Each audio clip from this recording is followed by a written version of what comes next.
Selamat siang dan shalom.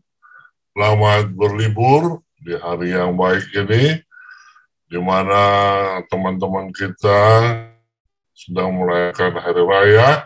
Kita juga ikut menikmati dengan liburan di rumah dan menikmati akan berkat-berkat Tuhan.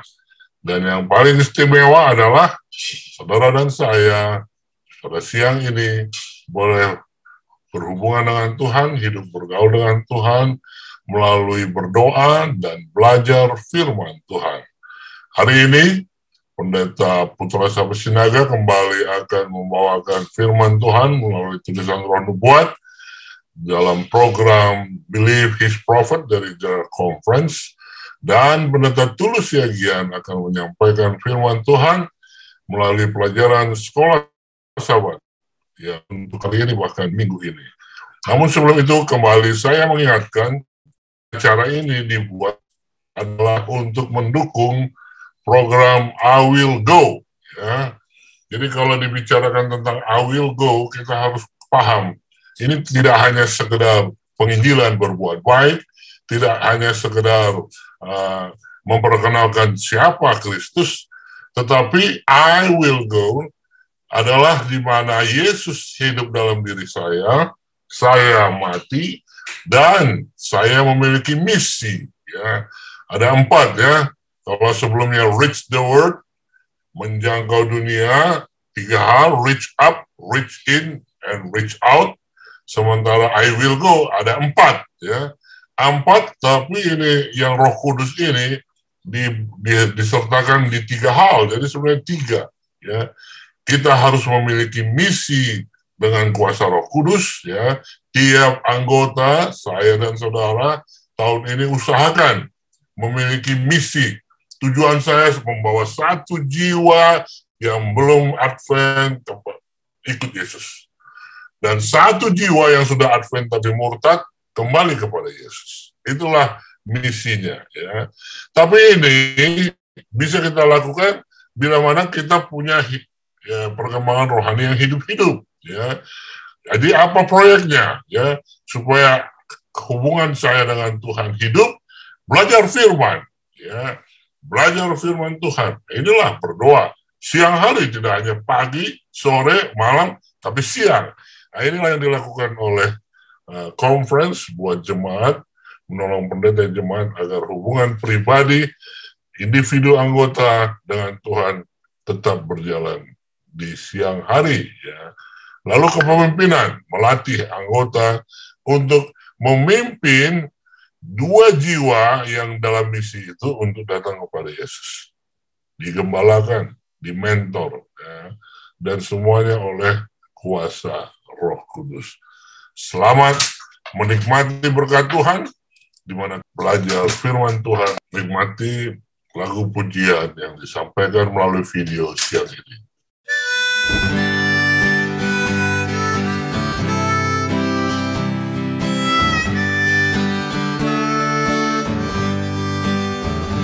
Aku suka ceritakan barang yang di surga, yang penuh kemuliaan, hal kasih-Nya Tuhan.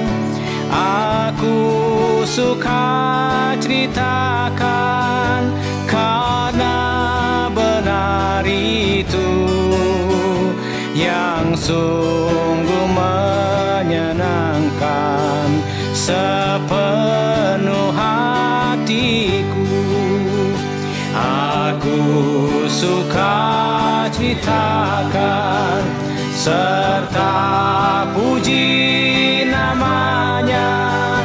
Aku suka masyhurkan Yesus dan kasih-Nya.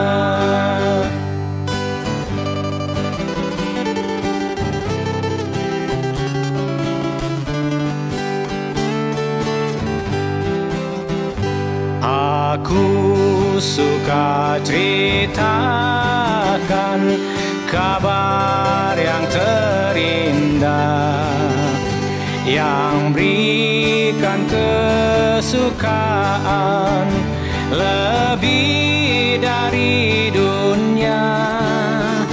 Aku suka ceritakan yang buatku cerita, padamu ku kabarkan dan pada dunia.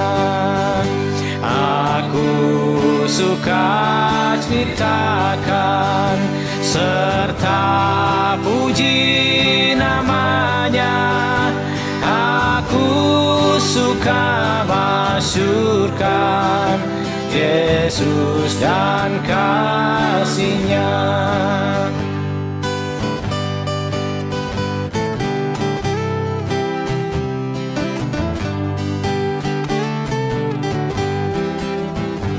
Aku suka ceritakan kabar dari surga yang berikan kemenangan atas segala dosa.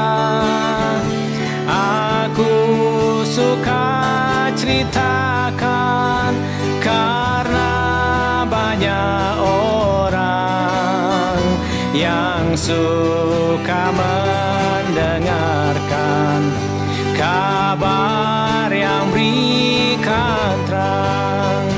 Aku suka ceritakan serta puji namanya. Aku suka masyurkan Yesus dan kasih-Nya. Aku suka masyurkan Yesus dan kasih-Nya.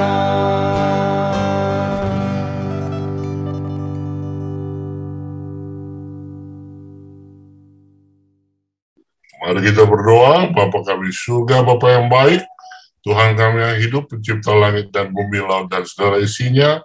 Terima kasih atas kesempatan yang indah kami boleh bertemu dengan Tuhan dan belajar firman Tuhan. Hadirlah Tuhan di hati kami, Roh Kristus, dan oleh Roh Kudus kami boleh mengerti akan firman Tuhan yang akan Tuhan sampaikan melalui hamba-Mu, baik melalui Pendeta Putra Sinaga maupun Pendeta Tulus Siagian, dan Tuhan akan mendengar dan menjawab doa-doa yang akan kami sampaikan. Terpujilah nama Tuhan, berkati semua orang yang akan hadir dalam Zoom ini. Ampuni dosa kami, dalam nama Yesus kami berdoa. Amin. Silakan Pendeta Putra Sinaga. Baik, Shalom, selamat siang kepada Bapak, Ibu, Saudara-saudara sekalian. Kita tentunya bersyukur kepada Tuhan. Kita diberi kesempatan untuk kembali mengadakan suatu persekutuan bersama umat-umat Tuhan. Secara khusus kita mempelajari akan firman Tuhan. Mohon maaf kemarin untuk ada gangguan di dalam koneksi sehingga kita tidak bisa lanjutkan di dalam bacaan tulisan Roh Nubuat, ya, bagian yang ketiga, dan pada siang hari ini kita akan belajar pada bagian yang keempat. Secara khusus, saudara, inti daripada pelajaran kita yang kemarin adalah Tuhan mau supaya masing-masing kita memiliki suatu waktu untuk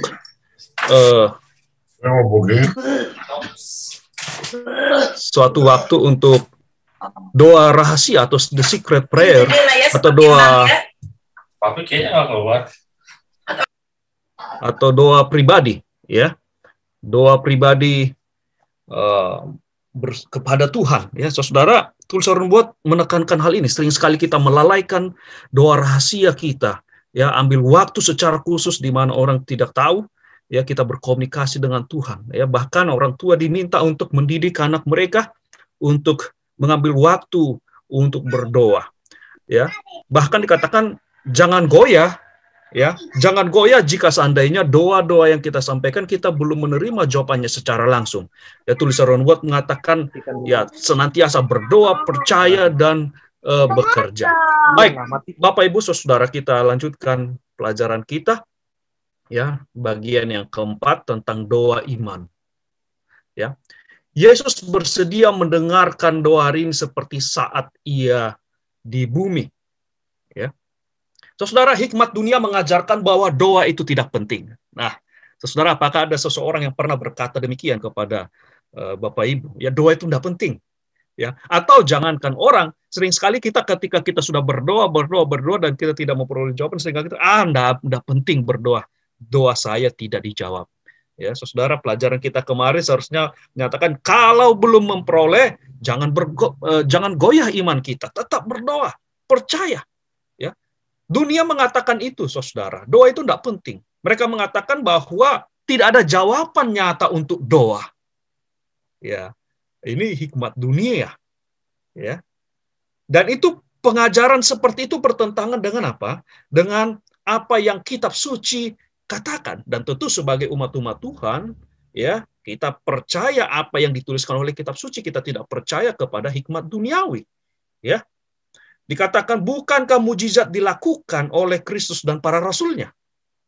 Juru selamat yang berbelas kasihan, yang sama hidup saat ini, dan dia bersedia mendengarkan doa iman seperti ketika dia berjalan dengan nyata di antara manusia.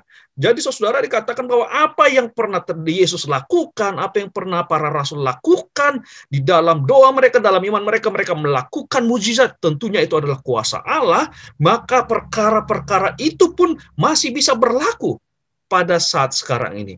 Yesus sementara berjalan di samping kita, di sekitar kita, dan dia bersedia untuk mendengarkan doa iman, sama seperti dia pernah, ya, berjalan, bertemu dengan banyak orang berseru kepada dia, dan Tuhan Yesus memberikan apa? Memberikan apa yang mereka mohonkan. Ya, saudara, hikmat dunia mengatakan doa tidak penting, tetapi Alkitab mengatakan bahwa doa iman adalah sesuatu hal yang berkenan di hadapan Tuhan. Doa iman mengungkapkan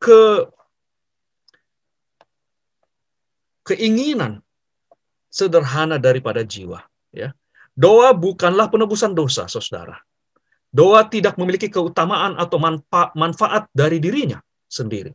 Semua perkataan yang muluk-muluk atas perintah kita tidak setara dengan satu keinginan suci. Doa yang paling fasih hanyalah kata-kata kosong, ya, jika tidak mengungkapkan perasaan hati yang sebenarnya. Saudara, ini sangat penting. Tetapi doa yang datang dari hati yang sungguh-sungguh, ketika keinginan jiwa yang sederhana diungkapkan, seperti kita akan meminta bantuan teman duniawi, mengharapkannya untuk dikabulkan, maka itulah disebut dengan doa apa? Doa iman. Tuhan tidak menginginkan pujian seremonial kita, tetapi seruan tak terucapkan dari hati yang hancur dan tak berdaya dengan suatu perasaan berdosa dan lemah, menemukan jalannya kepada Bapa segala belas kasihan. Saudara, bukan oleh karena kepintaran kita di dalam berdoa, bukan oleh karena kefasihan atau kata-kata kita yang indah yang membuat doa kita itu berkenan di hadapan Tuhan. Bukan perkataan yang muluk-muluk katanya, tetapi doa yang kita sampaikan dengan kesungguh-sungguhan hati, ya, dengan kesederhanaan, keinginan jiwa yang kita nyatakan itu dengan sederhana, dengan suatu pengharapan bahwa kita benar-benar mengharapkan apa yang kita minta. Itulah doa iman, doa yang berkenan di hadapan Tuhan. Ya, Tuhan mau hati kita serahkan kepadanya ketika kita berdoa. Ya, Tuhan tidak mau katanya puji-pujian seremonial, ya, yang hanya mungkin mengenakan telinga manusia. Tuhan tidak menerima yang demikian. Tuhan mau seruan hati yang hancur, ya, kesungguh-sungguhan hati bahwa kita memerlukan Yesus di dalam permohonan kita. Doa menggerakkan Tuhan, ya, untuk apa? Untuk bertindak. Dengan doa iman yang sungguh-sungguh, Anda dapat menggerakkan tangan yang menggerakkan dunia ini. Saudara, luar biasa. Doa iman itu luar biasa. Kita bisa katanya digambarkan menggerakkan tangan Allah yang menciptakan. Allah yang mengendalikan dunia ini. Luar biasa. Siapakah kita manusia jika bahkan planet kita ini jika dibandingkan dengan alam semesta yang luar biasa luasnya. tetapi doa iman sanggup untuk menggerakkan tangan Allah. Ya, Anda dapat mengajari anak-anak Anda untuk berdoa secara efektif sewaktu mereka berlutut di samping Anda. Ini sebagai orang-orang Kristen harus mendidik anak-anak katanya untuk berdoa. Ya, sejak dini. Biarlah doa-doa kita naik ke takhta Allah mengatakan, sayangilah ya Tuhan umat-Mu. Janganlah biarkan milikmu sendiri menjadi celah, sehingga bangsa-bangsa menyindir kepada mereka. Mengapa orang berkata di antara bangsa, di mana Allah mereka? Wah, saudara, luar biasa sekali ini. Ya, walaupun ini ya mungkin ini dari kondasal dari kitab Yesaya mungkin ya. Penggunaan katanya, kata-kata yang diucapkan adalah seperti syair. Ya. Sayangilah ya Tuhan umat-Mu. Janganlah biarkan milikmu sendiri menjadi apa? Celah, ya, supaya jangan orang berkata di mana Allah mereka. Ya. Tuhan sedang bekerja, saudara. Dia melakukan keajaiban, dan meskipun dia tinggi di tempat yang tinggi dan dia ditinggikan, doa dapat mencapai tahtanya. Saudara, kalau manusia berusaha mencapai bulan harus persiapan yang luar biasa menggunakan pesawat ulang-alik dan lain sebagainya, tetapi Allah yang lebih tinggi dari segala alam semesta, posisinya, tempatnya itu bisa kita jangkau hanya dengan doa iman kita. Dia yang menentukan dan menggulingkan, dia yang dapat melakukan hal-hal yang luar biasa, akan menghargai doa iman yang penuh penyesalan dari anak-anaknya yang paling apa? Rendah hati. Saudara, doa iman yang penuh penyesalan dan yang paling rendah hati. Ya, tentu saudara sudah tahu apa arti rendah hati dan kata menyesal. Tetapi sering sekali saudara, ekspresi kita, kehadiran kita, kedatangan kita di dalam doa tidak menunjukkan posisi kita, kerendahan hati di dalam kehidupan kita. Ya, mungkin orang mengatakan, ya kerendahan hati kan ya di dalam hati, secara ini tidak. Ya saudara, gestur juga perlu. Ya, kalau saudara dan saya bertemu dengan orang yang paling tinggi dari kita, dari segi posisi, dari segi ini, tentu saudara bukan soal masalah innernya dari dalam kita rendah hati, tetapi secara penampilan, appearance kita juga harus menunjukkan apa? Kerendahan hati di hadapan, apalagi di hadapan siapa? Bukan. Doa iman yang memiliki penyesalan dan sikap rendah hati. Tuhan akan bertindak untuk kita. Ya. Kita dapat menggerakkan tangan Tuhan untuk bekerja untuk permohonan kita. Tuhan tidak dapat menjawab doa yang tidak diminta. Doa dan iman akan melakukan apa yang tidak dapat dicapai oleh kekuatan manapun di bumi. Ya. Kita jarang ya dalam segala hal ditempatkan pada posisi yang sama dua kali. Kita terus-menerus memiliki adegan baru dan pencobaan baru untuk dilalui, di mana pengalaman masa lalu tidak bisa menjadi panduan yang cukup. Kita harus memiliki cahaya ya berkelanjutan yang berasal dari Tuhan. Kristus selalu mengirimkan pekabaran kepada mereka yang mendengarkan apa? Suaranya, ya. Itu adalah bagian dari rencana Tuhan untuk mengabulkan kepada kita sebagai jawaban atas doa iman bahwa Dia tidak akan memberikan apa yang tidak kita minta. Jadi saudara, jika kita pelajaran kita sebelumnya juga katakan permohonan kita ya kita meminta Roh Kudus, meminta pengampunan dosa, meminta supaya kita memiliki karakter Kristus, tetapi kalau kita tidak meminta itu, maka Tuhan tidak akan berikan. Ya. Padahal rencana Tuhan adalah untuk mengabulkan apa yang kita mohonkan. Ya, kebutuhan utama kita tentunya itu yang menjadi prioritas permohonan kita. Ya, jika kita mencari Allah segala sesuatu ya yang kurang penting dari yang lebih penting itu Tuhan akan tambahkan. Tetapi kalau kita tidak meminta hal-hal itu, saudara, Tuhan apa yang mau Tuhan berikan? Ya, kepada orang tua pun kita jika meminta sesuatu yang kita tidak meminta, ya Dia mau kasih apa? Nah, saudara, ini ada nasihat khususnya bagi para pendeta. Para pendeta harus ya tak mengenal lelah dalam apa? Dalam berdoa. Ini juga menjadi pelajaran bagi saya. Para pendeta harus mempersiapkan hati sebelum memulai pekerjaan membantu orang lain. Karena orang-orang lebih jauh maju dari banyak para pendeta. Luar biasa. Ya. Jadi banyak juga anggota awam yang lebih memahami tentang Alkitab, tulisan Roh Nubuat, dan yang luar biasa. Itu sebabnya para pendeta katanya harus mempersiapkan hati lebih banyak, menggunakan waktu untuk apa? Di dalam doa. Ya, mereka hendaknya bergumul tanpa lelah dalam doa sampai Tuhan memberkati mereka. Ketika kasih Allah membara di atas mesbah hati mereka, mereka tidak akan berkhotbah untuk menunjukkan kecerdasan mereka sendiri, tetapi untuk menghadirkan Kristus yang menghapus dosa dunia. Wah, puji Tuhan, saudara. Ini pelajaran bagi saya. Ya, ketika kita berkhotbah, bukan menunjukkan akan kemampuan pengetahuan, tetapi kita harus menunjukkan bahwa ada Kristus yang adalah penghapus dosa sebagai juru selamat apa? Juru selamat dunia. Ya, nah ini. Ya, sering sekali kita berkhotbah hanya sekian ini, langsung jadi khotbah. Ya, Martin Luther di dalam pengalaman kehidupannya mempersiapkan satu khotbah dalam satu minggu. Ya, ketika dia akan berkhotbah pada hari Minggunya, dia akan mempersiapkan satu khotbah itu sepanjang minggu, dia habiskan waktu sekitar 48 jam. Itu arti, saudara, sekitar 8 jam dalam 6 hari dia akan menggumuli itu khotbah yang akan dia sampaikan. Dia berdoa, baca teks Alkitab, berdoa, baca teks selama 8 jam setiap hari dalam 6 hari. 48 jam. Saudara, bukan masalah-masalah comot ini dan itu dan lain sebagainya akhirnya jadi satu khotbah. Tidak. Kenapa? Karena di dalam khotbah itu kita harus menghadirkan Kristus, bukan menghadirkan kemampuan kita di dalam apa? Berkhotbah. Obat untuk keputusasaan adalah iman, doa, dan apa? Bekerja. Saudara, untuk semua yang berkecil hati, mungkin ada di antara kita sekarang sedang putus asa, ya, berkecil hati atau merasa, ya, bahkan mungkin kita merasa doa tidak penting. Ada obatnya katanya dalam tulisan Roh Nubuat. Iman, doa, dan apa? Bekerja. Tidak cukup hanya iman, tidak cukup hanya doa. Kita harus mengambil suatu apa?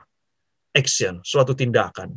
Ya, saudara, kita tidak cukup hanya katakan, I will go. Kita tidak cukup hanya, saya sudah punya iman, tapi kita memang benar-benar go.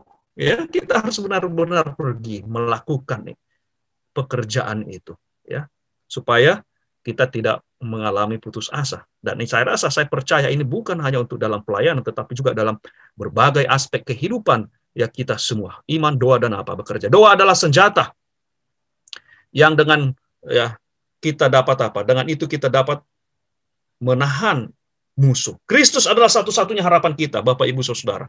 Datanglah kepada Tuhan, maka Tuhan akan memberikan hidupnya.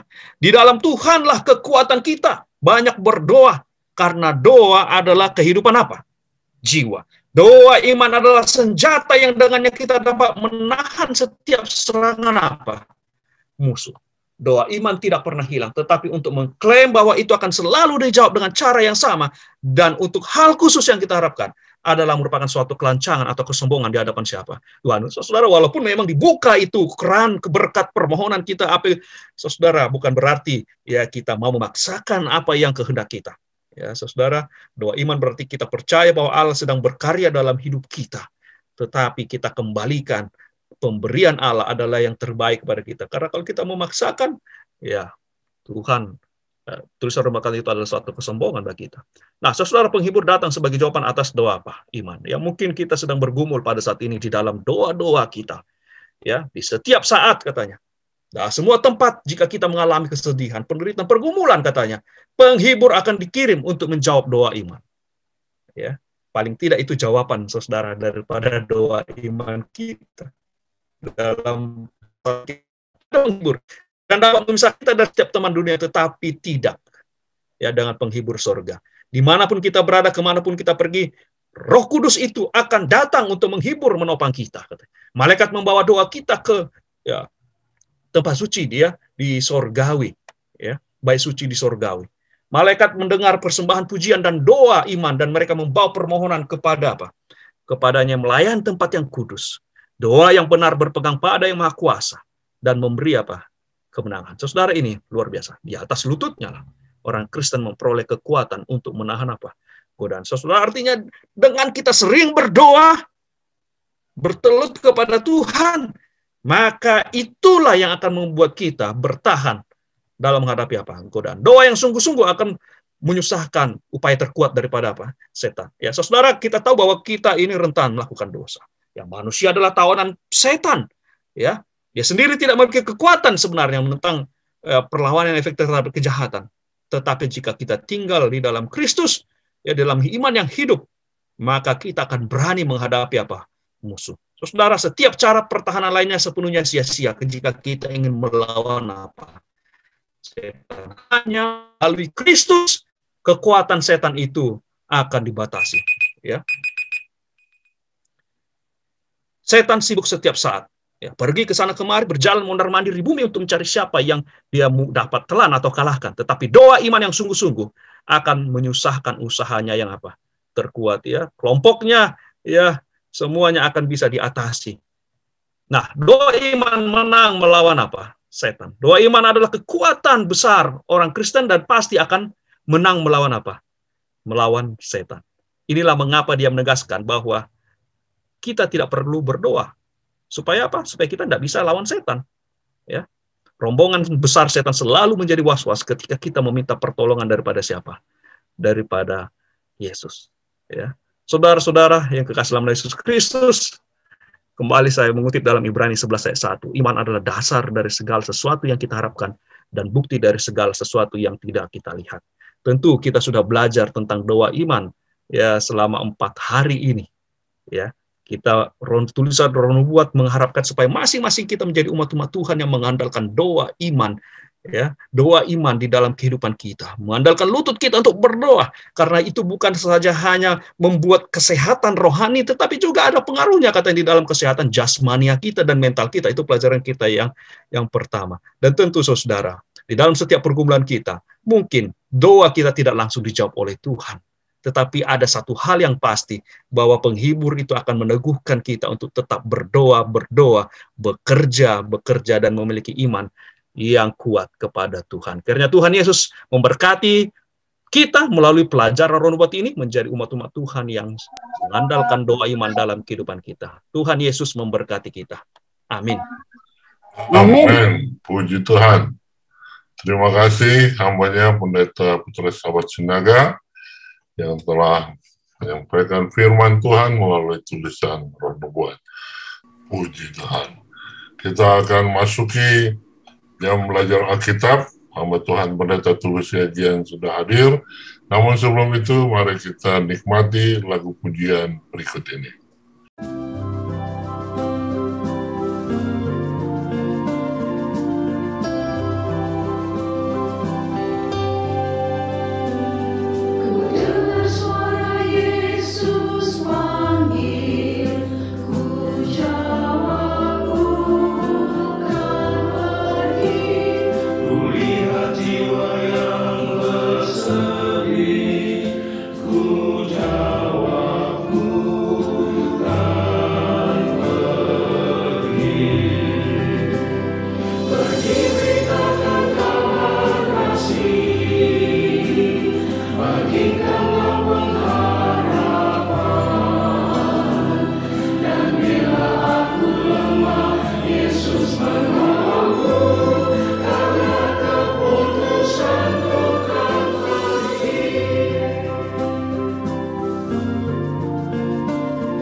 Terima kasih.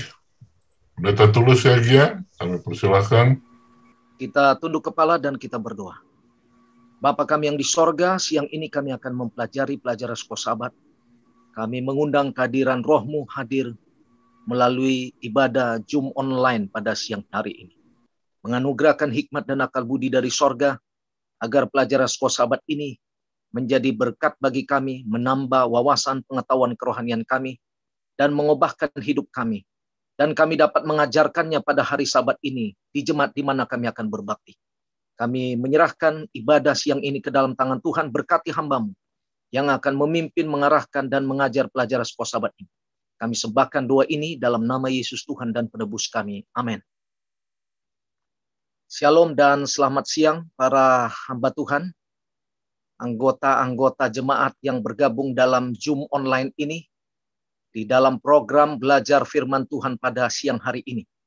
Terima kasih kepada koordinator dari program belajar firman Tuhan siang hari, kepada Pendeta Dr. Samuel Simorangkir, yang memberikan kepercayaan kepada saya untuk menyampaikan pelajaran sekolah Sabat sepanjang 1 minggu ini.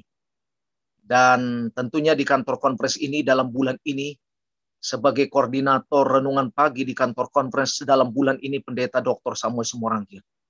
Beliau sudah membuat schedule dan sudah mengumumkan di hadapan renungan pagi beberapa waktu yang lalu bahwa ada 4 minggu dalam 1 bulan.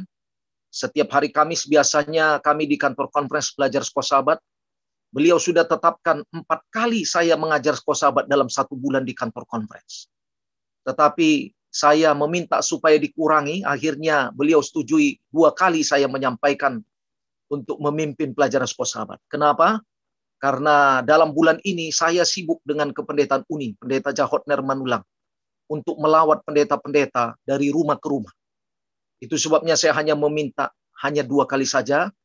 Dan ini yang pertama Pendeta Samuel Simorangkir, dan tentu yang terakhir minggu depan ya, pada hari Kamis. Ya, apa boleh buat? Pagi tadi saya tidak menyampaikan pelajaran sekolah Sabat ini di kantor konferensi karena kita sudah libur Lebaran. Tetapi tidak cukup hanya di situ, harus ditagih juga pada siang hari ini. Terima kasih abangku yang sudah menyampaikan kepercayaan kepada saya. Baik, pelajaran sekolah Sabat kita, ini sudah siang hari. Biasanya ini jam-jam lapar, jam-jam mengantuk. Saya tidak akan menahan Anda di tempat ini lebih lama. Tapi saya berjanji kepada Anda bahwa pelajaran sekolah Sabat ini pasti selesai. Bila mana sudah tiba waktunya, di mana pelajaran sekolah Sabat ini akan selesai. Amin, saudara sekalian. Pelajaran sekolah Sabat kita sepanjang 1 minggu ini berjudul Perjanjian di Sinai. Kalau saudara membaca pelajaran sekolah Sabat, diceritakan ada seorang anak kecil yang miskin. Dia bersaudara 7 orang, kakak beradik. Anak kecil yang miskin ini rupanya mengalami kecelakaan. Lalu dia dilarikan ke rumah sakit. Dan kemudian dirawat di rumah sakit. Dan pada hari itu, datanglah seorang perawat membawa segelas susu. Lalu dia tempatkan segelas susu ini di atas meja di samping tempat tidur daripada anak yang sudah berbaring karena kecelakaan ini. Kemudian perawat itu pergi. Dan setelah perawat itu pergi ke kamar yang lain, setelah 1 jam kemudian perawat itu kembali ke kamar tidur daripada anak kecil yang miskin ini. Dan dia dapati di atas meja itu bahwa air susu dalam gelas itu tidak berkurang. Kemudian perawat ini bertanya kepada anak ini, "Nak, kenapa kamu tidak minum susu yang ada di gelas ini? Ini khusus saya sediakan buat kamu, untuk kamu minum supaya kamu sehat." Saudara tahu jawaban anak ini katakan, "Tapi ibu tidak memberitahu kepada saya bahwa saya harus meminum susu ini. Dan ibu tidak memberitahu kepada saya berapa banyak dari air susu ini yang saya harus minum dari gelas ini." Rupanya karena dia adalah anak orang miskin bersaudara 7 orang, kalaupun minum susu, 1 gelas harus berbagi untuk 7 orang. Dan saudaraku sekalian, perkataan dan jawaban daripada anak itu kepada perawat ini membuat hati ibu ini merasa kasihan. Lalu ibu ini katakan, "Nak, susu ini 1 gelas khusus saya berikan untuk kamu. Minumlah semuanya." Akhirnya anak ini meminum 1 gelas susu itu. Nah, yang saya mau sampaikan, sama seperti anak yang miskin ini, dia puas meminum 1 gelas susu. Demikian juga dalam pelajaran sekolah Sabat kita, bangsa Israel itu diberikan kesempatan istimewa oleh Tuhan untuk meminum sepuasnya air susu dari sumur keselamatan yang Tuhan sediakan kepada bangsa Israel. Nah, kelepasan bangsa Israel dari perbudakan dan penindasan di Mesir itu merupakan bukti dari kasih karunia Allah yang sangat ajaib kepada bangsa Israel. Bila mana saudara membaca dalam pelajaran sekolah sahabat kita mengenai burung Raja Wali, saudara dapati dalam pelajaran sekolah sahabat ini kurang lebih 400 tahun bangsa Israel diperbudak dan ditindas di Mesir. Dan selama di Mesir mereka lupa akan kuasa dan kebaikan Tuhan. Mereka lupa pengetahuan akan Tuhan. Mereka merupakan perjanjian dan janji-janji Tuhan, yaitu hukum Tuhan. Dan saudara pelajari, sesudah Tuhan membebaskan bangsa Israel dari perbudakan di Mesir, Allah kemudian mengingatkan bangsa Israel mengenai perjanjian kasih karunia pada waktu mereka berada di Bukit Sinai. Dalam pelajaran sekolah sahabat ini digambarkan bagaimana tuntunan Tuhan, bagaimana kuasa Tuhan yang menyelamatkan bangsa Israel dari Mesir, digambarkan seperti burung Raja Wali yang mendukung bangsa Israel dengan sayapnya. Itu sebabnya kalau saudara baca Keluaran 19 ayat 4, disebutkan kamu sendiri telah melihat apa yang kulakukan kepada orang Mesir, dan bagaimana aku telah mendukung kamu di atas sayap Raja Wali dan membawa kamu kepadaku. Saudara lihat, pelajaran sekolah sahabat dan Alkitab menggambarkan bagaimana Tuhan membebaskan bangsa Israel dari Mesir, sama seperti burung Raja Wali yang mendukung anaknya di atas sayapnya. Dan bukan cuma itu, gambaran daripada Alkitab dan pelajaran sekolah sahabat kita mengajarkan sebagaimana Tuhan membebaskan bangsa Mesir dari perbudakan di Mesir, sama seperti orang tua, yaitu seorang bapak yang sayang kepada anak-anaknya. Itu sebabnya dalam Mazmur 103:13, pelajaran sekolah sahabat kita mengatakan, seperti bapak yang sayang kepada anak-anaknya, demikian juga Tuhan sayang kepada orang yang takut akan Dia. Nah, saudara perhatikan apa persamaan orang tua yang menunjuk kepada bapak dengan burung Raja Wali. Ada persamaannya, saudara-saudara.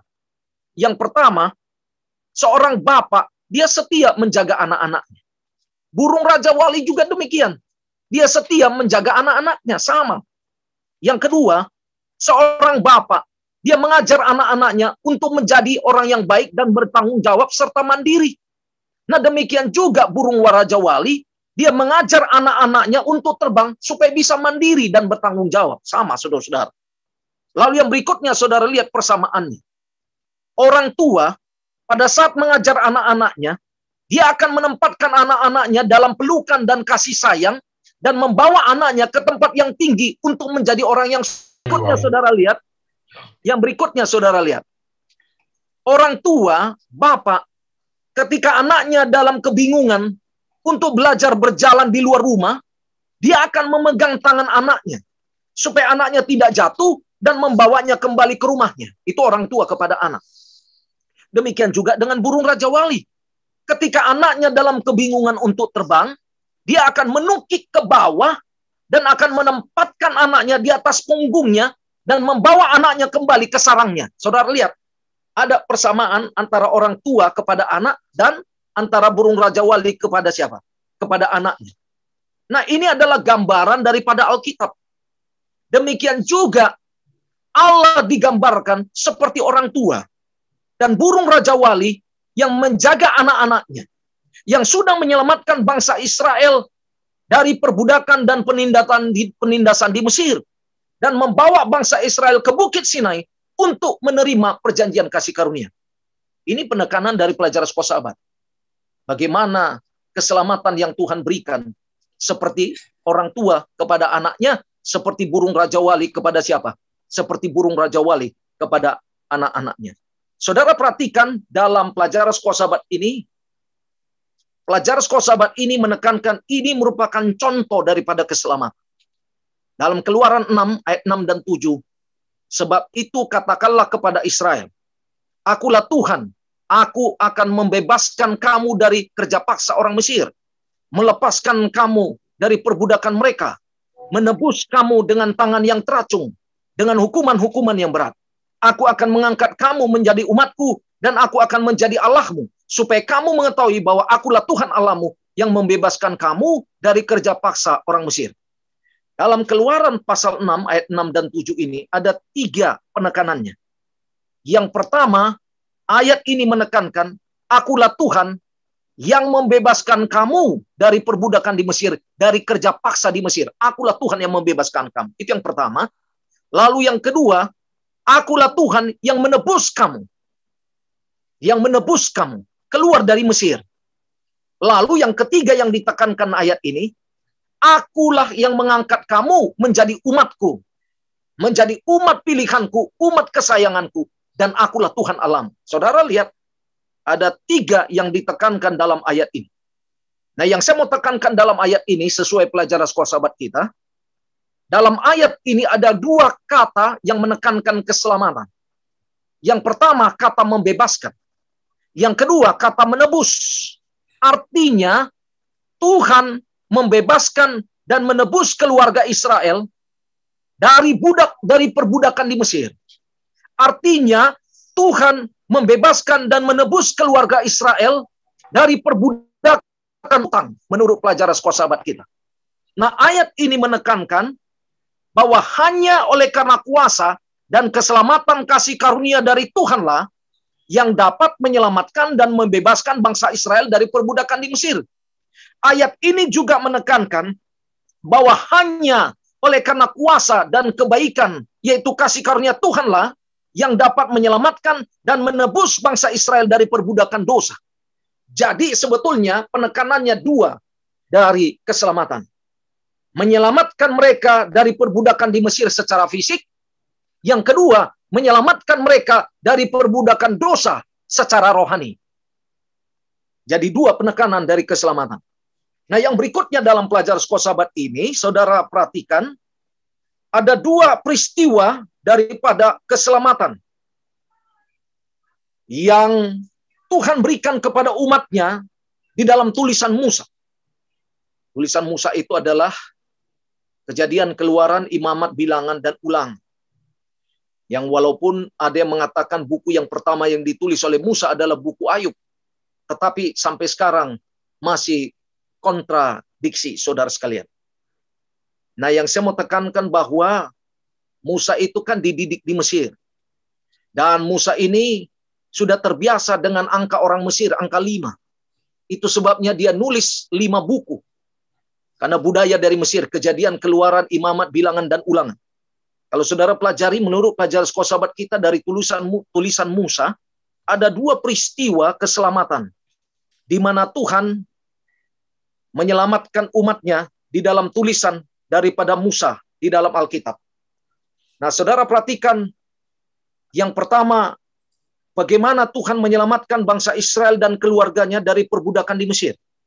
Yang kedua, bagaimana Tuhan menyelamatkan dan membebaskan Nuh dan keluarganya dari peristiwa daripada air bah.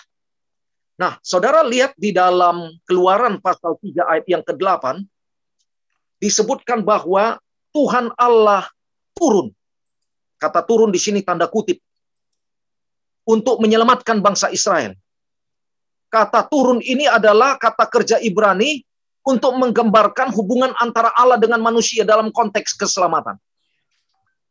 Allah berada di sorga, di tempat yang maha tinggi.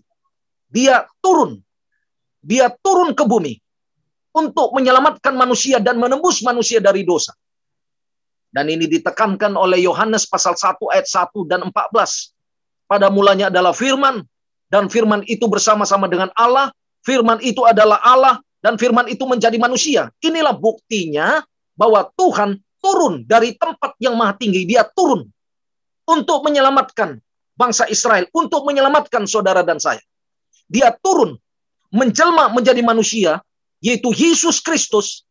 Dia hidup, menderita, mati, dan dibangkitkan, dan naik ke sorga untuk menyelamatkan saudara dan saya, dan menebus kita dari dosa.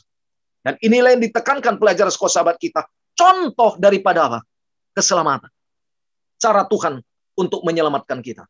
Kemudian saudara perhatikan dalam pelajaran sekolah sahabat kita, ini bicara mengenai perjanjian di Sinai.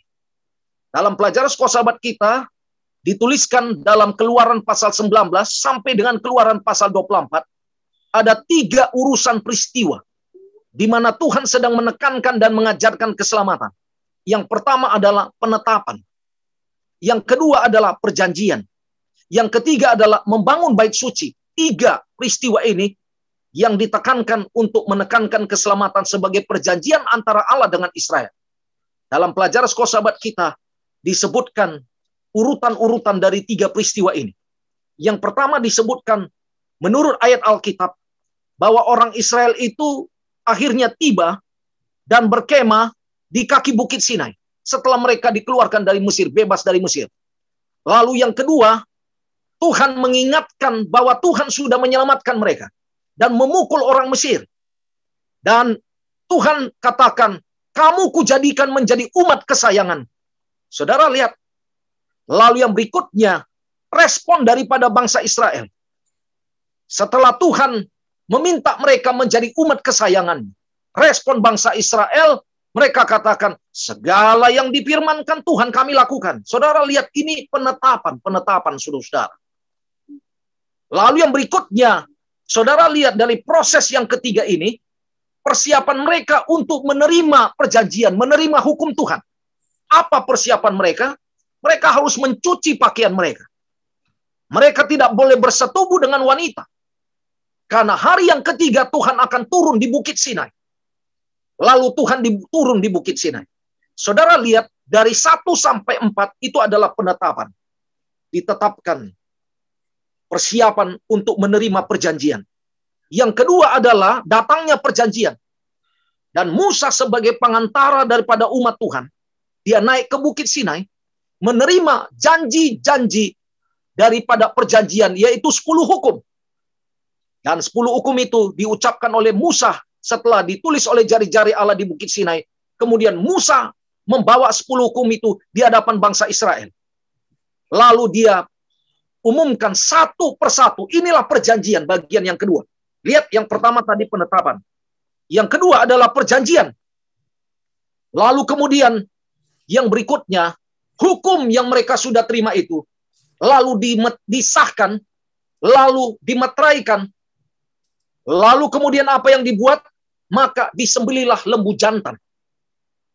Mereka membangun mezbah, bait suci, kemudian disembelih lembu jantan. Lalu kemudian darah ini ditaruh pada pasu dan ditaruh pada mezbah yang mereka bangun di kaki Bukit Sinai ini. Saudara lihat bahwa ada 3 urutan yang Tuhan ajarkan untuk menekankan perjanjian sebagai janji-janji untuk keselamatan bangsa Israel. Dan bila mana saudara perhatikan, Allah juga menekankan supaya mereka membangun bait suci. Saudara lihat, pertama tadi penetapan. Persiapan menerima janji-janji Allah, hukum Tuhan. Yang kedua adalah perjanjian. Itulah hukum-hukum Tuhan. Dan yang ketiga adalah membangun bait suci. Nah, kalau saudara perhatikan bait suci ini, peralatannya, bangunannya, dan juga upacaranya menunjuk kepada siapa? Menunjuk kepada Yesus. Dan ini dimeteraikan, saudara-saudara sekalian. Dan saudara pelajari, melalui bait suci ini, Tuhan sedang mengajarkan rencana keselamatan kepada bangsa Israel. Bahwa keselamatan hanya melalui Yesus Kristus. Dan mereka harus ajarkan kepada dunia. Dan perjanjian keselamatan oleh darah korban di Taman Eden, kata pelajar sekolah sahabat kita, adalah merupakan perjanjian yang sama, perjanjian keselamatan dengan hukum Tuhan kepada bangsa Israel yang dimeteraikan dengan darah korban juga. Jadi saudara lihat bahwa pelajaran sekolah sahabat kita dalam perjanjian di Sinai ada 3 yang ditekankan. Penetapan, perjanjian, dan membangun bait suci. Dan selanjutnya dalam pelajaran sekolah sahabat kita, saudara temukan hubungan antara Allah dengan Israel. Allah sudah mengangkat bangsa Israel sebagai umat pilihannya, umat kesayangan. Tetapi ini memerlukan kerjasama. Apakah mereka mau menerima atau tidak? Tuhan menawarkan keselamatan kepada saudara dan saya, tapi Tuhan minta kerjasama. Kerjasama kita mau menerima atau tidak. Kalau kita tidak terima, kita tidak diselamatkan, walaupun keselamatan itu ditawarkan. Tetapi kalau kita mau menerima, maka kita akan diselamatkan. Nah, saudara perhatikan dalam pelajaran sekolah sahabat ini, ditekankan dalam pelajaran sekolah sahabat ini, bahwa kita tidak mendapatkan keselamatan oleh penurutan. Tetapi kita diselamatkan, kita menurut supaya kita diselamatkan. Kalau saudara perhatikan bahwa orang Ibrani, bangsa Israel ini, sampai kepada orang Yahudi di perjanjian baru, di zaman Yesus, mereka percaya bahwa penurutan kepada 10 hukum janji-janji Allah itulah yang menyelamatkan mereka. Tetapi sebetulnya pelajaran sekolah sahabat dan Alkitab menekankan, perjanjian daripada hukum Tuhan yang diberikan oleh karena kasih karunia Tuhan. Dan hukum itu dimeteraikan oleh Tuhan melalui darah dari kasih karunia Tuhan. Apa artinya kasih karunia? Kasih karunia adalah pemberian cuma-cuma yang datangnya daripada Tuhan yang sebenarnya tidak layak untuk kita terima. Saudara perhatikan bahwa sebelum bangsa Israel menerima hukum Tuhan di Bukit Sinai, menerima janji-janji daripada hukum Tuhan, mereka lebih dulu ditebus, mereka lebih dulu diselamatkan. Masih ingat malam yang terakhir? Pada waktu mereka masih berada di Mesir, malaikat Tuhan, malaikat pembinasa datang pada waktu malam. Ketika tidak melihat ada darah yang dibubuhkan pada jenang pintu di depan pintu, maka akan terjadi kematian anak sulung di dalam rumah-rumah mereka. Dan ini adalah bukti iman. Darah itu, domba itu adalah melambangkan Yesus. Mereka harus lebih dulu terima Yesus. Membubuhkan darah dengan iman. Dengan iman mereka menerima kasih karunia Yesus, jalan keselamatan, sebagai domba yang dikorbankan, darahnya dibubuhkan pada pintu. Saudara lihat, setelah malam terakhir mereka terima Yesus, membubuhkan darah, lalu mereka keluar untuk menerima 10 hukum Tuhan di Bukit Sinai. Memberitahukan kepada saudara bahwa bukan hukum yang lebih dulu datang baru keselamatan, tapi keselamatan yang lebih dulu datang baru hukum. Itu sebabnya kalau saudara baca Keluaran pasal 20, mulai ayat 3 baru mulai hukum Tuhan, jangan ada Allah lain. Tapi Keluaran pasal 20 ayat 1 dan 2 menekankan, akulah Tuhan Allah yang sudah menyelamatkan kamu dari perbudakan di Mesir. Jadi kalau saudara baca ayatnya, keselamatan lebih dulu datang, baru hukum Tuhan. Jadi ini menekankan doktrin bahwa penurutan kepada hukum Tuhan bukan supaya kita selamat, bukan. Tapi penurutan kepada hukum Tuhan karena kita sudah diselamatkan. Penurutan kepada hukum Tuhan bukan akar dari keselamatan atau penyebab dari keselamatan. Tapi penurutan kepada hukum Tuhan adalah sebagai buah atau hasil daripada keselamatan. Dan saudara lihat bahwa sebelum mereka menerima janji-janji ini di Bukit Sinai, mereka lebih dulu menerima kasih karunia diselamatkan. Lalu sesudah mereka menerima janji-janji di Bukit Sinai, lalu mereka dimeteraikan dengan kasih karunia. Inilah yang ditekankan oleh pelajaran sekolah sahabat kita melalui hubungan antara Allah dengan Israel. Allah sedang memberitahukan bahwa tidak ada jasa dan kebaikan manusia untuk menyelamatkan dirinya. Tidak. Tidak ada jasa dan kebaikan oleh karena penurutan hukum. Oleh karena menyucikan diri. Oleh karena melakukan kebaikan. Tidak.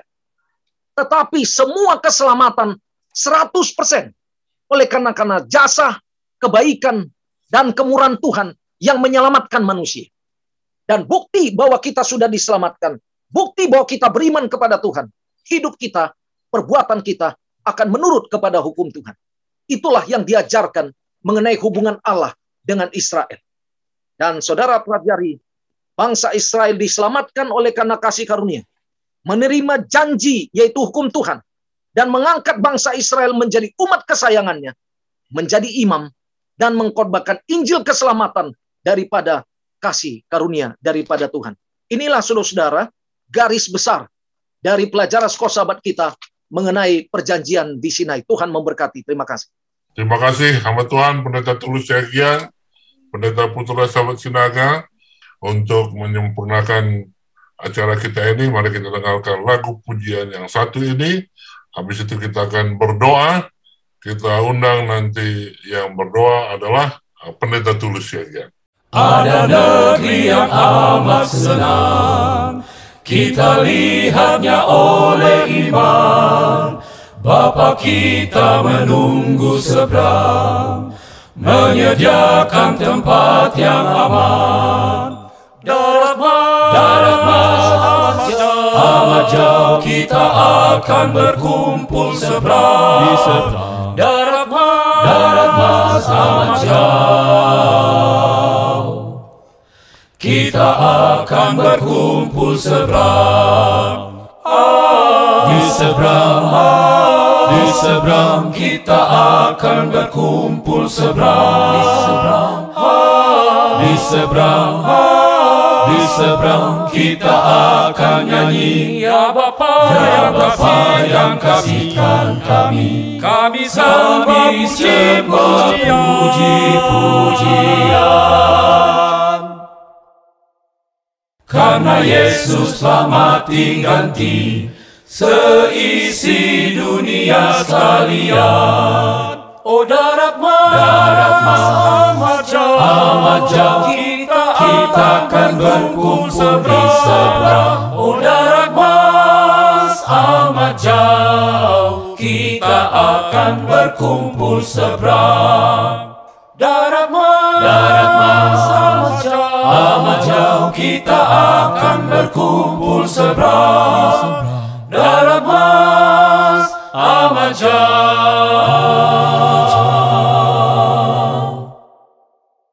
kita akan berkumpul seberang, di seberang.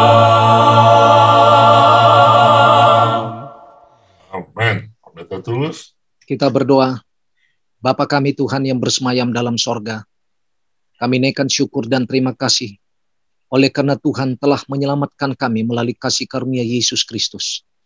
Kami bersyukur dan berterima kasih oleh karena Tuhan telah memanggil kami menjadi pelayan, menjadi umat-Mu, untuk menyebarkan Injil dari jalan keselamatan kasih karunia daripada Yesus Kristus. Meteraikanlah firman yang kami sudah pelajari melalui diskusi pelajaran sekolah Sabat ini, agar kami dapat mengajarkannya kepada umat pada hari Sabat ini. Agar pelajaran sekolah Sabat ini boleh menambah wawasan pengetahuan kami akan kerohanian, sehingga kami mengerti rencana Tuhan bagi masing-masing kami. Dan kiranya Tuhan memeteraikan kami untuk diselamatkan masuk dalam kerajaan sorga. Terima kasih Tuhan atas janji-janji-Mu melalui 10 perintah daripada Tuhan. Kiranya kasih karunia-Mu oleh kuasa Roh-Mu dapat memberikan kesanggupan dan kekuatan kepada kami untuk menurut kepada janji-janji Tuhan, sehingga berkat Tuhan akan menjadi bagian kami. Oh Tuhan, berkati kami sepanjang hari ini dalam segala kegiatan kami, apapun yang kami lakukan, dimanapun kami berada. Kami menyerahkan rumah tangga kami menyerahkan kehidupan kami secara pribadi. Biarlah kasih karunia Tuhan yang kami akan sampaikan kepada orang lain. Biarlah kasih karunia Tuhan melalui darah-Mu Yesus Kristus yang mengikat perjanjian-Mu dengan kami sebagai umat-Mu. Ampuni kami dari segala dosa dan kekurangan kami. Kami sembahkan doa ini demi nama Yesus Tuhan dan penebus kami. Amin. Selamat bertemu kembali dengan saudara sekalian yang sudah bergabung dengan kami di Jemaat Fisdak dari mana saja. Jadi selamat malam buat yang di New Jersey, selamat sore buat yang di California, Washington State, selamat tengah malam buat Tante Jamie yang ada di Jerman, dan selamat pagi tentunya bagi Ibu Siana Laloan dan saudari lainnya yang sudah bergabung dari Indonesia. Kita puji Tuhan memiliki kesempatan yang indah untuk dapat berbakti. Baik saudara sekalian, seperti biasa kita akan mulai dengan membaca buku pelajaran sekolah Sabat kita. Dan pada malam hari ini, judul yang akan kita bahas bersama atau kita akan baca bersama adalah perjanji Allah dan Israel. Pada hari Rabu tanggal 12 Mei ini, judulnya adalah Allah dan Israel. Dan mari kita mulai membaca dari satu ayat yang tertulis dalam Keluaran 19 ayat 5 dan 6. Di sana dikatakan, jadi sekarang, jika, saya tekankan kata jika ini ya, jika kamu sungguh-sungguh mendengarkan firman-Ku dan berpegang pada perjanjian-Ku, maka kamu akan menjadi harta kesayangan-Ku sendiri dari antara segala bangsa, sebab Akulah yang empunya seluruh bumi. Kamu akan menjadi bagiku kerajaan imam dan bangsa yang kudus. Inilah semuanya firman yang harus kau katakan kepada orang Israel. Dalam ayat-ayat ini, Allah mengusulkan perjanjiannya dengan orang Israel. Meskipun dalam satu pengertian bahwa Tuhan telah memanggil mereka, panggilan itu bukanlah secara otomatis diberikan kepada mereka tanpa pilihan. Ya. Harus ada pilihan dengan kata lain. Ya. Mereka harus bekerja sama. Bahkan kelepasan mereka dari Mesir melibatkan kerjasama mereka. Jika, ya, itu artinya apa? Ada conditional, ada syarat di situ dengan kata jika, ya. Jika mereka tidak melakukan apa yang Tuhan katakan, seperti menaruh darah di ambang pintu, mereka tidak akan dilepaskan. Sederhananya seperti itu, ya. Seperti Nuh, kalau Tuhan katakan, kamu dirikan bahtera atau bentuk bahtera ini, atau masuk ke dalam bahtera. Dan kalau Nuh tidak masuk ke dalam bahtera, maka dia tidak akan mendapatkan keselamatan. Kalau Abraham diperintahkan oleh Tuhan untuk go, pergi, lalu Abraham tidak pergi, maka itu tidak menjadi apa? Kenyataan perjanjian tersebut. Jadi ada persyaratan, ada conditional, kondisi yang harus dipenuhi untuk keselamatan tersebut, atau untuk apa ya? Untuk perjanjian tersebut dapat berlaku. Di sini juga pelajaran sahabat kita katakan, di sini juga Tuhan tidak mengatakan kepada mereka, apakah kamu menyukainya atau tidak, kamu akan menjadi bangsa yang khusus bagiku dan imam-imam. Ya, bukan begini caranya, bukan itu caranya. Ya. Dan bukan begitu yang dinyatakan oleh ayat-ayat itu, kalau Anda membaca ayat-ayat yang tadi sudah kita baca. Pertanyaannya, ya, bagaimana Anda mengerti apa yang sedang dikatakan Tuhan dalam konteks keselamatan oleh iman? Ya. Jadi ada yang katakan, oh pendeta, kita kan diselamatkan bukan karena perbuatan penurutan kita. Tidak ada penurutan kita yang membawa kepada keselamatan. Kita hanya diselamatkan oleh kasih karunia Tuhan yang kita terima dengan apa? Yang kita terima dengan iman. Jadi perbuatan itu untuk apa? Ya. Perbuatan itu untuk apa? Nah, inilah pertanyaannya. Bagaimana Anda mengerti apa yang sedang dikatakan Tuhan dalam konteks keselamatan oleh iman? Apakah perintah untuk menuruti Tuhan membatalkan konsep keselamatan oleh kasih karunia? Bagaimana ayat-ayat berikut ini menolongmu mengerti jawabannya? Roma 3 ayat 19-24 berkata, mari kita baca ya. Roma 3 19-24. Tetapi kita tahu bahwa segala sesuatu yang tercantum dalam kitab Taurat ditujukan kepada mereka yang hidup di bawah hukum Taurat, supaya tersumbat setiap mulut dan seluruh dunia jatuh ke bawah hukuman Allah. Sebab tidak seorang pun yang dapat dibenarkan di hadapan Allah oleh karena melakukan hukum Taurat, karena justru oleh hukum Taurat orang mengenal dosa. Jadi dengan kalian apa?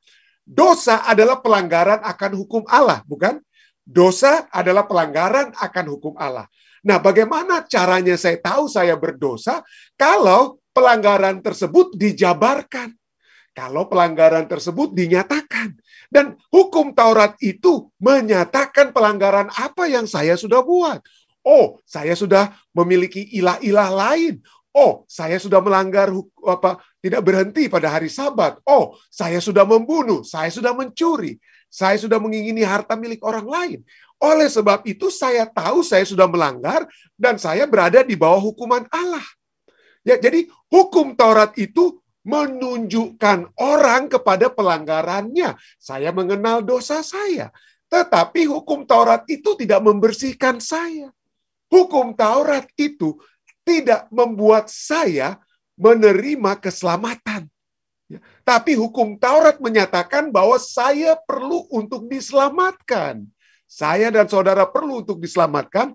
Dan untuk diselamatkan kita harus pergi kepada siapa?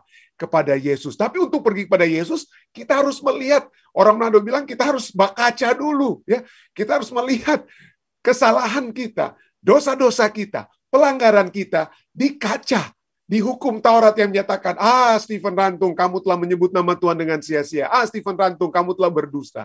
Kamu perlu apa? Bertobat. Kamu perlu datang kepada siapa? Kamu perlu datang kepada Yesus. Ya.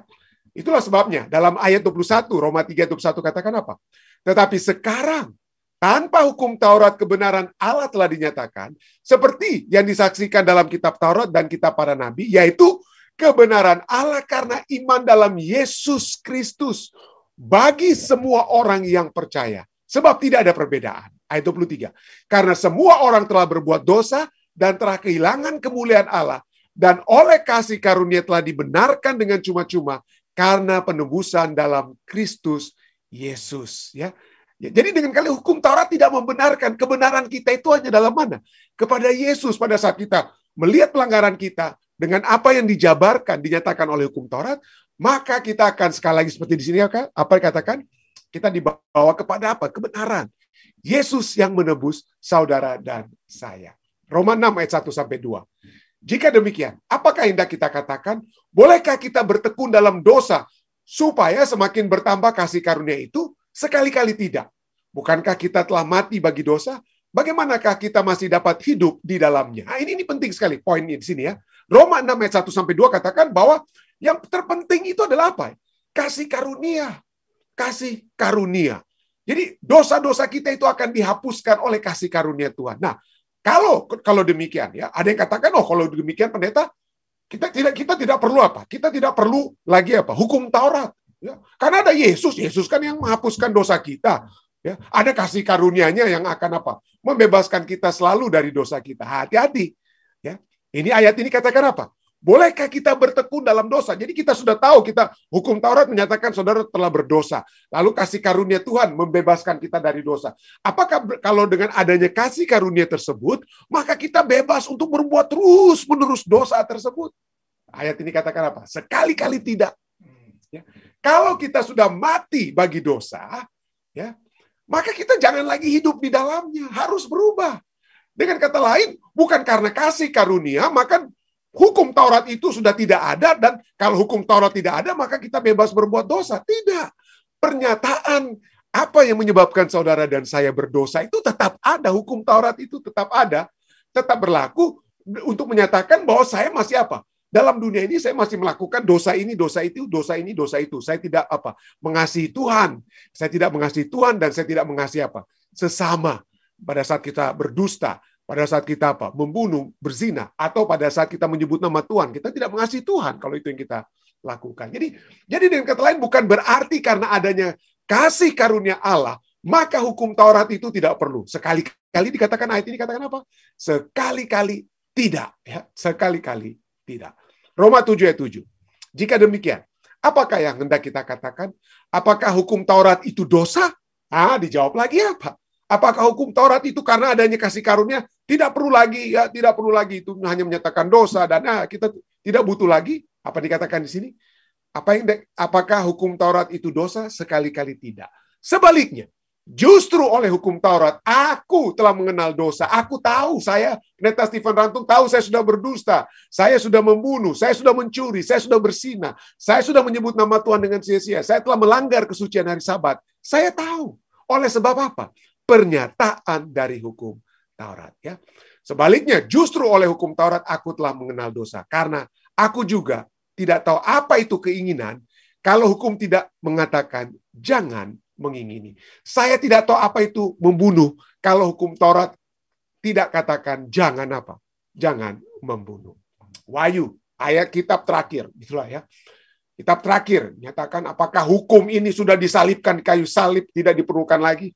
Wahyu 14 ayat 12 katakan apa? Yang penting di sini ialah ketekunan orang-orang kudus. Ya, orang-orang kudus yang menuruti perintah Allah dan iman kepada Yesus. Dalam Kebahagiaan Sejati halaman 70, pen inspirasi katakan, kita tidak mendapat keselamatan oleh penurutan. Saya tidak diselamatkan karena saya menurut Tuhan. Waduh, saya jago Tuhan ya. Saya sudah buat ini. Saya sudah turut ini. Wah, saya jago. Kalau Anda sudah jago, Anda tidak perlu Yesus Kristus. Ya, kita tidak perlu Yesus Kristus. Yesus Kristus tidak perlu datang untuk mati bagi kita kalau kita sudah jago. Ya, kita tidak mendapat keselamatan oleh penurutan karena keselamatan itu sendiri adalah pemberian Allah dengan cuma-cuma yang diterima oleh karena percaya. Pelajaran sahabat kita kemudian katakan, pikirkan tentang apa yang Tuhan telah lakukan untuk orang Israel. Bukan hanya Dia, Allah telah melepaskan mereka secara ajaib dari perbudakan Mesir. Tetapi Allah ingin membuat mereka menjadi harta miliknya sendiri. Satu bangsa imam. Mendasarkan hubungan mereka dengan Dia untuk keselamatannya. Baik untuk sementara seperti dari perbudakan Mesir dan keselamatan yang kekal. Tuhan berusaha untuk mengangkat tingkat rohani, mengangkat intelek dan moral mereka yang menjadikan mereka keajaiban di dunia kuno. Tujuan utama adalah menggunakan mereka untuk mengkhotbahkan Injil kepada bangsa-bangsa. Semua yang harus mereka lakukan sebagai balasan adalah menurut. Ya, balasan adalah apa? Menurut. Ya, pelajaran sekolah sahabat kita kemudian, ya saya tidak tulis lagi ya. Pelajaran sekolah sahabat kita kemudian bertanya kepada kita.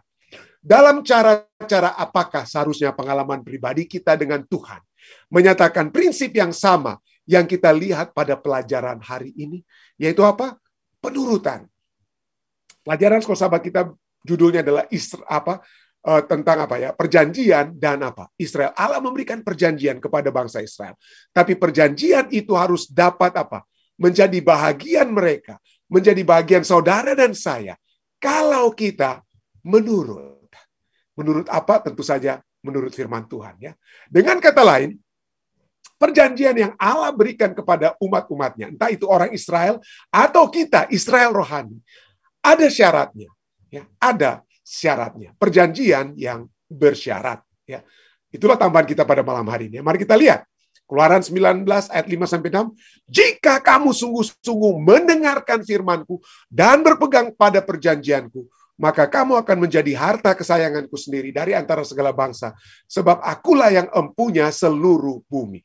Di sini katanya apa? Ada kata jika, menyatakan syarat, dan ada kata apa? Sungguh-sungguh mendengarkan firman-Ku dan berpegang kepada perjanjian-Ku. Ya. Nah, kalau kita lihat sini ya, kalau dikatakan ada yang sungguh-sungguh mendengarkan dan berpegang, berarti ada yang tidak sungguh-sungguh dan tidak apa? Tidak berpegang. Ya mungkin pada mulanya mereka memiliki apa? Kerinduan untuk mendengarkan firman, lalu berpegang pada perjanjian Tuhan. Tapi kemudian apa?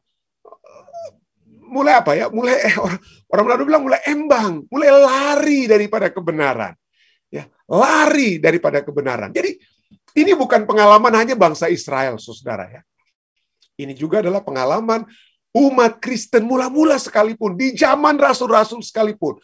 Apalagi di zaman saudara dan saya pada saat ini. Banyak umat-umat Tuhan yang mengaku umat-umat Tuhan, tetapi mereka sesungguhnya tidak sungguh-sungguh mendengarkan firman Tuhan dan berpegang pada perjanjian Tuhan. Tidak heran, Yohanes dalam kitab 1 Yohanes 2 ayat 19. Ini pelajaran kita pada malam hari ini yang saya ingin tambahkan berasal hanya dari 1 Yohanes, dari kitab 1 Yohanes. Mari kita lihat. 1 Yohanes 2 ayat 19 berbicara tentang kesungguh-sungguhan ini. Ya. Yaitu apa? Berbicara tentang mereka. Dikatakan apa? Mereka berasal dari antara kita. Tadinya mereka bersama-sama dengan kita, mereka ini. Tetapi mereka tidak sungguh-sungguh. Nah, ini dia. Ada orang-orang yang tidak sungguh-sungguh. Mereka tidak sungguh-sungguh termasuk pada kita, sebab jika mereka sungguh-sungguh termasuk pada kita, niscaya mereka tetap bersama-sama dengan kita. Tetapi sekarang apa yang terjadi? Dengan kata lain, Yohanes katakan, mereka sudah memisahkan diri. Ya, mereka tidak lagi bersama-sama dengan kita. Tetapi apa yang Yohanes katakan? Tetapi hal itu terjadi supaya menjadi nyata bahwa tidak semua mereka sungguh-sungguh termasuk pada kita. Jadi, di antara umat Israel ada yang sungguh-sungguh, ada yang tidak sungguh-sungguh. Mayoritas tidak sungguh-sungguh. Makanya ada the remnant. Ada orang-orang yang kembali dari Babylon. Ada yang tidak mau pulang dari pembuangan. Demikian juga di antara the remnant church menjelang kedatangan Yesus yang kedua kali. Ada yang tidak sungguh-sungguh. Pada mulanya mereka bersama-sama dengan kita. Tapi yang terjadi apa? Mereka apa? Mereka tidak lagi bersama-sama dengan kita. Kenapa? Karena mereka tidak sungguh-sungguh. Nah, siapa mereka ini? Apakah mereka ini lemah iman? Apakah mereka ini menjadi orang tadinya percaya lalu sekarang tidak percaya Tuhan? Lalu mereka menjauh daripada Tuhan? Ya. Siapa yang paling bahaya? Nah, kalau yang paling bahaya ya, kalau dengan kata lain, kalau Yohanes hadapi adalah orang yang tadinya berada dalam kebenaran, lalu kemudian mereka menyangkal kebenaran dalam arti mereka tidak percaya Tuhan, tidak percaya lagi perintah-perintah Tuhan, tidak suka lagi berbakti pada hari Sabat, lalu menjadi orang dunia, tidak lagi datang ke gereja. Oke, mereka lebih bagus, terus terang, lebih bagus mereka dalam tanda kutip.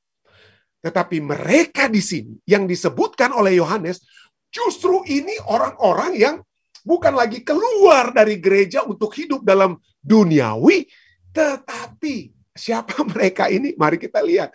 1 Yohanes 2 ayat 26. Gantinya mereka menghindarkan umat-umat Tuhan, mereka mencoba, mereka keluar dari gereja, mereka keluar dari jemaat, lalu mereka mencoba untuk apa? Menyesatkan mereka yang apa?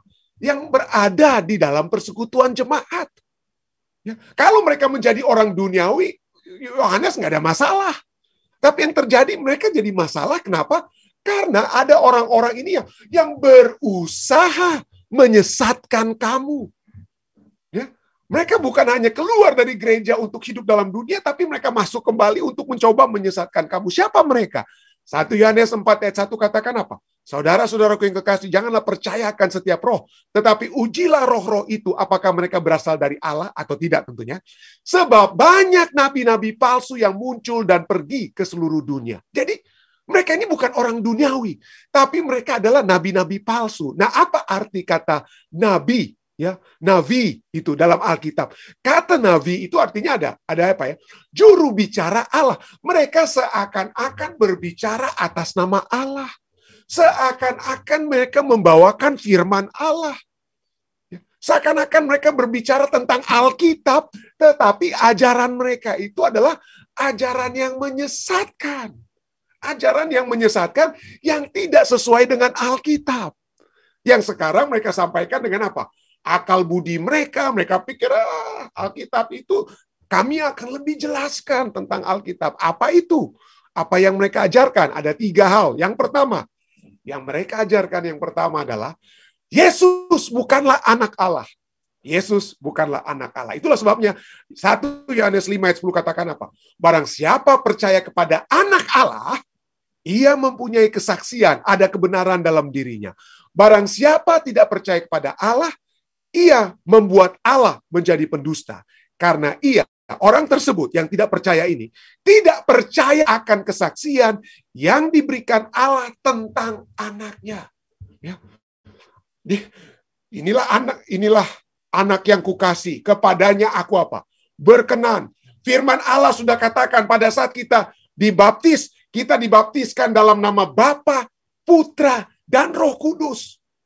Tetapi banyak sekarang di zaman kita saat ini, saudara ya, mungkin tidak lagi percaya dengan apa? Yesus anak Allah. Tidak percaya dengan Roh Kudus sebagai Allah. Mereka percaya apa? Oh, kita percayanya apa? Itu ajaran Trinitas itu ajaran kafir. Padahal Alkitab sudah jelaskan. Yesus disejajarkan dengan Allah. Roh Kudus disejajarkan dengan Allah Bapa. Tapi nabi-nabi palsu, saya harus jujur pada Anda. Kalau kita menyatakan bahwa Trinitas itu bukan ajaran Alkitab, maka Anda adalah nabi palsu. Karena Alkitab cukup jelas menyatakan pada saat Alkitab menyatakan Yesus adalah Allah. Pada mulanya adalah firman. Firman itu ada sebelum manusia terjadi. Firman itu adalah apa? Allah. Firman itu siapa? Yesus. Jadi pada saat orang berkata bahwa Yesus itu bukan Allah, Roh Kudus itu bukan Allah, terus terang saja, Anda adalah nabi-nabi palsu. Terus terang saja. Saya mohon maaf kalau saya harus, karena Alkitab yang katakan, Alkitab yang ajarkan. Betul. Saya percaya ada orang yang mencoba, pendeta, kita harus menjangkau saudara-saudara kita yang dari non-Kristen. Mereka percaya hanya satu Allah. Jadi jangan kita bawakan tentang Trinitas. Itu nanti kita tidak bisa jangkau. Anda mencoba untuk menjangkau kaum Muslim, tapi Anda menyepelekan, Anda menghilangkan kitab suci, firman Allah, yang sudah jelas-jelas menyatakan apa? Allah Bapa, Allah Anak, dan Allah apa? Roh. Dan kalau itu kita singkirkan, bahwa Yesus bukanlah anak Allah, maka seperti 1 Yohanes katakan, maaf, bukan saya yang katakan, tapi ini ayat 1 Yohanes 4:1 katakan, Anda adalah nabi-nabi palsu. Anda adalah nabi-nabi palsu. Yang kedua, selain pertama, Yesus bukanlah anak Allah. Yang kedua adalah, Yesus bukanlah manusia yang sesungguhnya, atau Yesus bukanlah juru selamat. Kalau banyak orang yang menolak doktrin Trinitas, menolak Yesus adalah anak Allah, hanya ada Allah Bapa, dengan kata lain, tapi mereka masih apa? Mereka masih berdoa kepada Yesus. Nah, kalau Anda tidak akui Yesus sebagai anak Allah, jangan berdoa kepada yang bukan Allah. Kalau Anda berdoa kepada Yesus dan keyakinan Anda Yesus bukan Allah, maka Anda sedang menyembah berhala. Kalau Yesus hanyalah ciptaan dan bukan pencipta, maka Anda sedang berdoa kepada ilah atau berhala. Ya. Tapi kita harus lihat bagaimana orang di zaman Yohanes sekalipun sudah menolak Yesus sebagai juru selamat, sebagai anak Allah yang Allah telah kirim untuk menebus umat manusia. Ya. 1 Yohanes 2 ayat 22. Siapakah pendusta itu? Siapakah? Ini pendusta itu nabi-nabi palsu itu. Ya. Bukankah dia yang menyangkal bahwa Yesus adalah Kristus? Yesus adalah apa? Juru selamat. Dia itu adalah antikristus. Yang menolak Yesus sebagai juru selamat adalah antikristus. Yaitu dia yang menyangkal baik Bapa maupun anak. Mungkin boleh saya tambahkan. Baik, kalau Anda adalah orang yang menyangkal Bapa, anak, dan Roh Kudus, maka ayat ini menyatakan Anda adalah antikristus. Firman Tuhan yang berkata, bukan saya, bukan pendeta Rantung ya. Anda adalah antikristus ya. Tentu kita percaya ada antikristus yang di ultimate anti-Christ, yang menyatakan, yang telah merubah hari Sabat menjadi hari Minggu, ya sistem kepausan yang telah merubah hal tersebut. Tetapi pada saat yang bersamaan, jangan hanya berpikir tentang paus. Pada saat Anda merubah firman Tuhan yang sudah menyatakan jelas-jelas Bapa, Anak, dan Roh Kudus, Anda juga antikristus. Saudara yang menyangkal, bukan Anda yang sedang mendengar ya, tapi Anda yang menyangkal Bapa, Putra, dan Roh Kudus, maka Anda juga adalah antikristus seperti si antikristus yang telah merubah hari Sabat menjadi hari apa? Hari ke-7 Sabtu menjadi hari Minggu sebagai hari peribadatan ya. Sistem kepausan ya. 1 Yohanes 4 ayat 2 sampai 3 kemudian katakan, demikianlah kita mengenal Roh Allah. Setiap roh yang mengaku bahwa Yesus Kristus telah datang sebagai manusia. Dia datang sebagai manusia, ya. Dia menjelma, dia Allah yang menjelma sebagai manusia. Berasal dari Allah. Kalau itu yang kita akui, maka Anda dan saya berasal dari Allah. Dan setiap roh yang tidak mengaku Yesus tidak berasal dari Allah. Roh itu adalah roh antikristus. Kembali diulangi apa yang tertulis dalam 1 Yohanes 2:22. 1 Yohanes 4 ayat 2-3 juga berkata kalau kita menolak Yesus sebagai Allah, maka roh itu adalah roh antikristus. Ya. Dan tentang dia telah kamu dengar bahwa ia akan datang dan sekarang ia sudah ada di dalam dunia ini.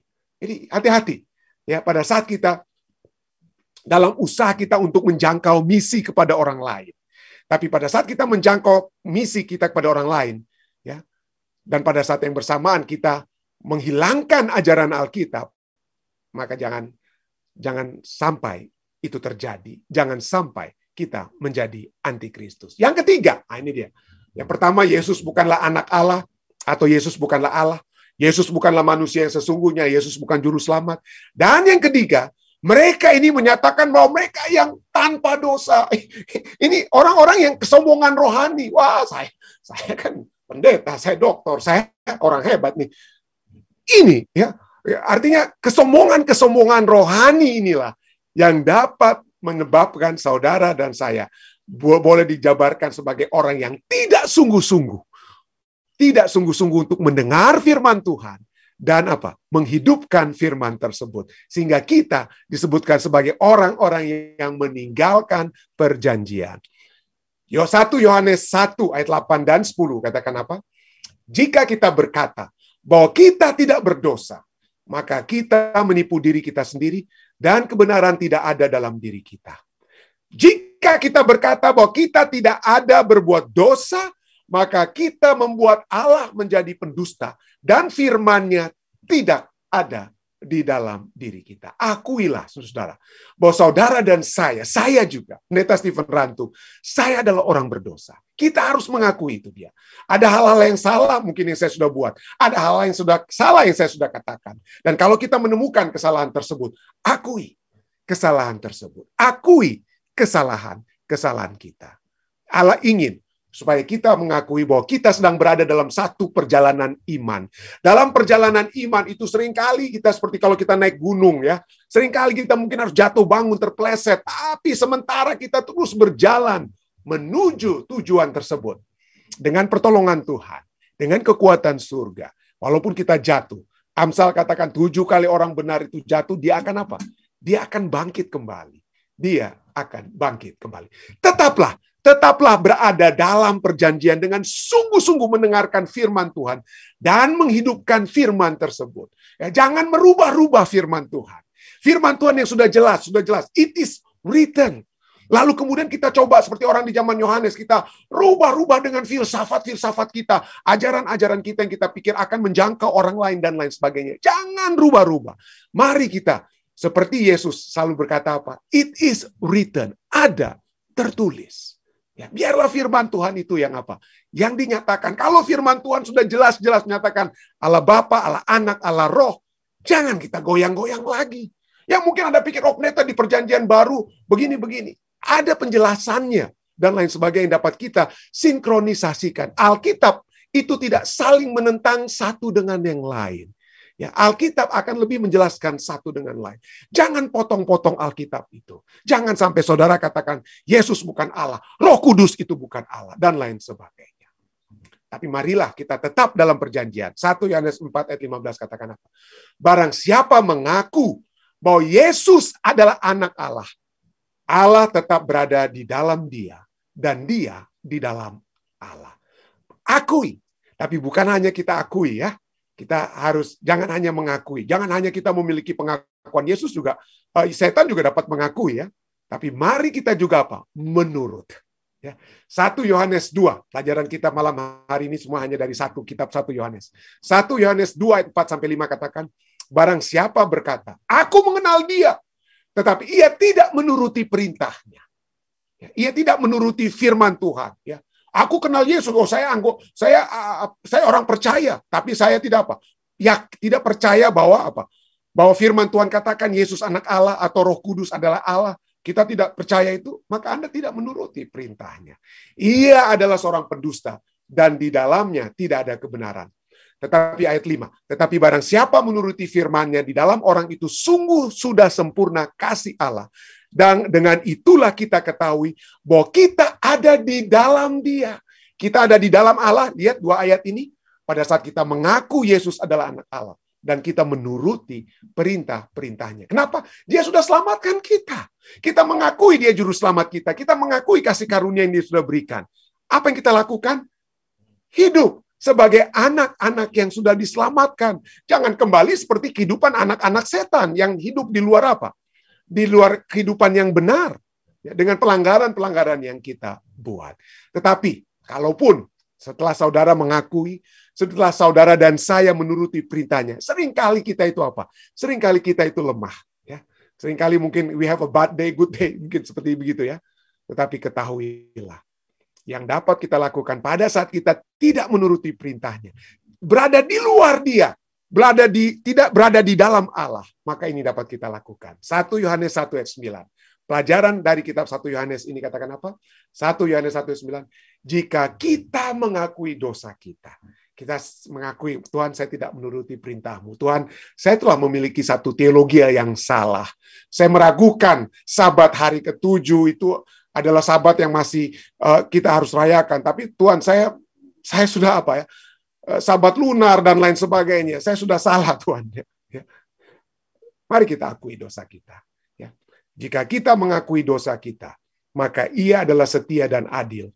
Sehingga Ia akan mengampuni segala dosa kita dan menyucikan kita dari segala kejahatan. Kiranya pelajaran kita pada malam hari ini, saya undang Anda untuk terus-menerus renungkan dan aplikasikan dengan keadaan-keadaan kita pada saat ini. Dan lebih daripada kita mengaplikasikan, marilah kita datang dibawa untuk lebih mencintai firman Tuhan.